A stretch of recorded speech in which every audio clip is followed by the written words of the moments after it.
Հաջորդ հարցս եկ։ Կամ վերջապես երեք պարզացած Գարեգին բն այցելել է ուժեղ Հայաստան կուսակցության առաջնորդ հուլիսի 7-ի ընտրությունների մասնակցող Սամվել Կարապետյանի առանձնատուն, ընդ որում կից հրապարակված Մայրաթորի կողմից տեսանյութից պարզ է դառնում, որ չեն պահպանվել եկեղեցու արարողակարգի մի շարք ներկայություններ, ավելի շատ աշխարհիկ արարողակարգի շրջանակներում է տեղի ունեցել հանդիպումը։ Սա ձեր դիտարկման պարոն վարչապետ անարգանք չէ եկեղեցու նկատմամբ, երբ որ աշխարհիկը նկատառնվում է եկեղեցու գաղը զբաղեցնող անձին, նույնիսկ թփթփացնում է նրա ուսին, եւ երկրորդ հարցը դրանից բխող արդյոք սա քաղաքական աջակցություն չէ Գարեգին Բ-ի կողմից ընտրապայքարի մասնակցող քաղաքական կոնկրետ։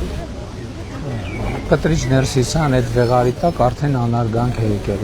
հարցին, հիմա կգրկախառնվեն, չգիտեմ ինչ կանեն, այդ նկատի ունեմ արդեն այդ անարգանքը ի սկզբանե կա, հետևաբար այն մնացած հատվածները ձեր թույլտվությամբ չմեկնաբանեմ։ Ինչ վերաբերվում է հետևյալին, ձեր հարցի երկրորդ մասին, Կտրիչ Ներսիսյանը վաղուց Հայաստանի դեմ տարվող հիբրիդային պայքարի առաջնորդներից մեկն է, ուղղակի այն տրամաբանությամբ, որ ինքը որոշակի իրեն հատուկ խորամանկությամբ այնպես անում է, որ ինքը ուրիշներին հրահրի, քաջալերի եւ ինքը այդպես մնա ստվերում իր պաշտպանությունը ապահովելու համար, բայց ես կարծում եմ եւ հույս ունեմ, որ Հայաստանի Հանրապետության ժողովուրդը 2026 թվականի հունիսի 7-ի ընտրությունների արդյունքներով կհանգուցալուծի նաեւ այս իրավիճակը։ Եկեղեցին ձեր դիտարկման քաղաքական դիրքորոշում է արտահայտում։ Դե բայց դա նորություն է ձեզ համար, ասենք 2019 թվականից ընդ որում։ Այսինքն հեղափոխությունից անմիջապես հետո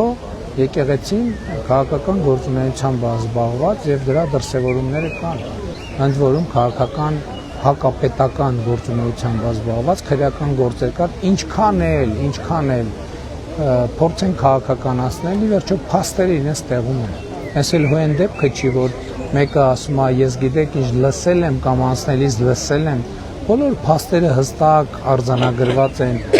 անբեկանելի եւ անսասանելի ձևով, համենայն դեպս ես համացանցում հրապարակված են եւ այդտեղ լրացուցիչ մեկնաբանությունների տեղ նույնիսկ չկա։ Հավանիչ տեսանյութը եւ բաժանորդագրվիչ նորությունները բաց չթողնելու համար